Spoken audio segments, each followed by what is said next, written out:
A Fórmula 1 sempre foi o palco onde a coragem encontra a velocidade. E entre as tantas bandeiras que já cruzaram a linha de chegada, poucas carregam uma história tão intensa quanto a brasileira. Nossa jornada começa nos anos 1970. Na época, o Brasil ainda dava seus primeiros passos no cenário automobilístico mundial. Mas o jovem ousado, de olhar determinado e mãos firmes no volante, estava prestes a mudar tudo. Emerson Fittipaldi, pilotando com precisão e leveza, conquistou o primeiro título mundial para o Brasil. Não era apenas uma vitória, era uma porta se abrindo para um novo sonho nacional. Anos depois, outro nome surgiria para ampliar este legado: Nelson Piquet, meticuloso, calculista e estrategista. Piquet transformou a pilotagem em arte e ciência. Com 3 campeonatos mundiais, ele provou que o automobilismo brasileiro não era um acaso, mas uma força real. Porém, nada se compararia ao fenômeno que viria em seguida: Ayrton Senna. Um nome que ecoaria além das pistas, além do esporte. Senna não apenas guiava um carro, ele guiava emoções. Suas voltas na chuva, seus duelos intensos, sua busca incansável pela perfeição formaram um dos capítulos mais marcantes da Fórmula 1 mundial. O Brasil acordava cedo aos domingos, não para ver carros correndo, mas para ver Senna voar. Mesmo após sua partida, o impacto permaneceu. Seu espírito competitivo, sua humanidade e sua filosofia inspiraram gerações que viriam depois. O legado se manteve vivo nas arquibancadas, nos cartódromos, nos jovens pilotos que sonham em repetir o impossível. Hoje, o Brasil continua nas pistas. Pilotos como Felipe Massa, com quase um título mundial em 2008, e a nova geração que cresce no kart, mostram que a chama segue acesa. O país que já vibrou com vitórias históricas continua acreditando que, um dia, um novo campeão mundial vestirá o verde e amarelo. Porque a Fórmula 1 não é apenas um esporte para os brasileiros. É emoção, é orgulho, é identidade.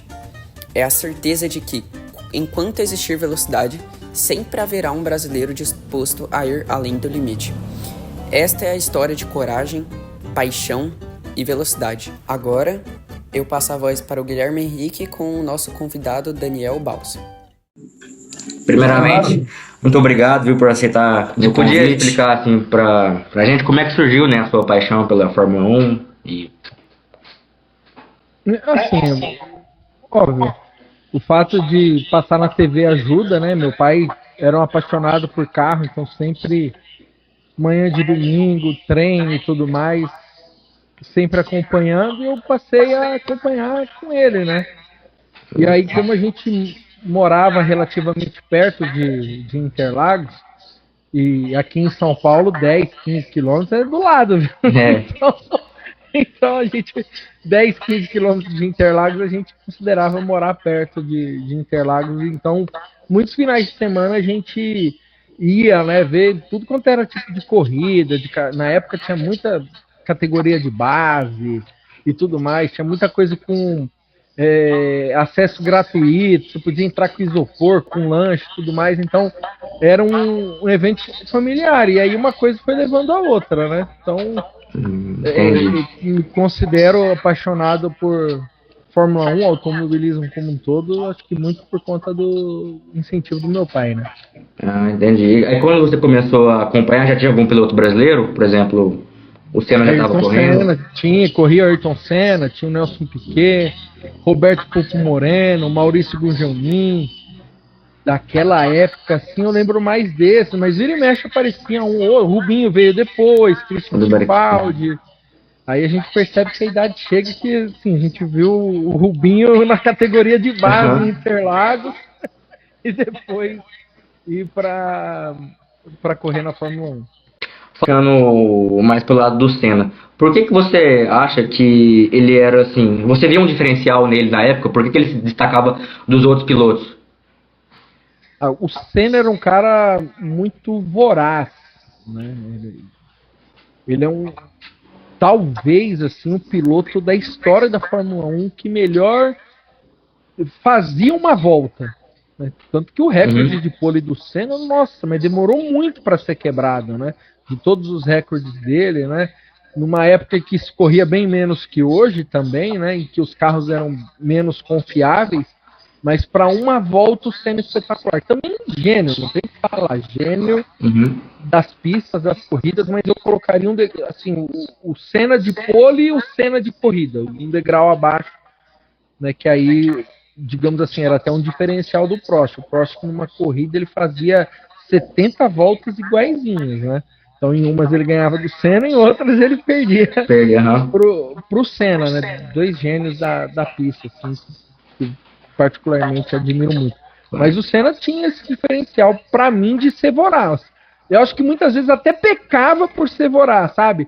Como todo mundo fala, Mônaco 88, ele ali ganhando, quase dando uma volta no Prost. Em vez de ele falar, não, ganhei a corrida, vou trazer a vitória para casa, ele, não, vou dar uma volta em cima do Prost e tudo mais, aí bateu o carro sozinho, quem ganhou a corrida foi o Prost.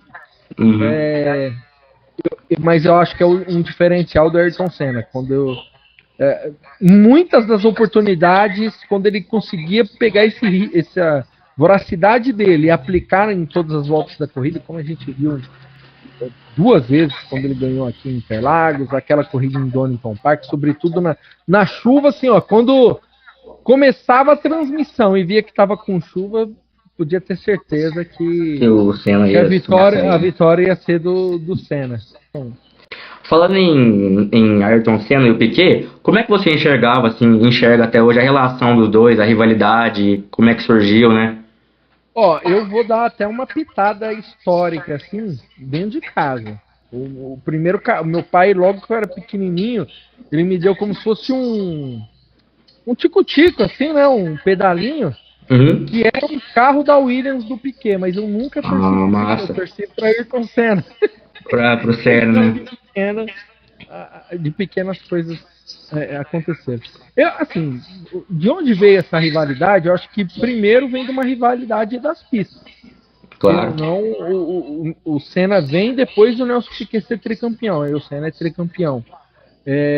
Também tem um pouco de vaidade, eu acho que vaidade de ambas as partes, né? Quando a gente para ouvir, por exemplo, o Reginaldo Nemmig, que estava em todas as corridas, vira e mexe, você escutava assim, o Piquet, pô, você dá mais atenção pro Senna, aí o Senna, você dá mais atenção pro Piquet. E eu acho que tem um pouco de ego, de vaidade, isso sem dúvida. Tem essa história da pista e, queira ou não, né, quando a gente para pensar assim também num esporte tão caro, a gente fala também de dinheiro.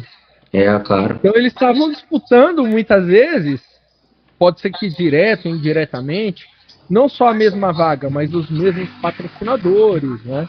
Então, por mais que isso é uma coisa que eu acho que para mim é clara, tanto o Senna quanto o Piquet reconheciam o outro como um grande piloto.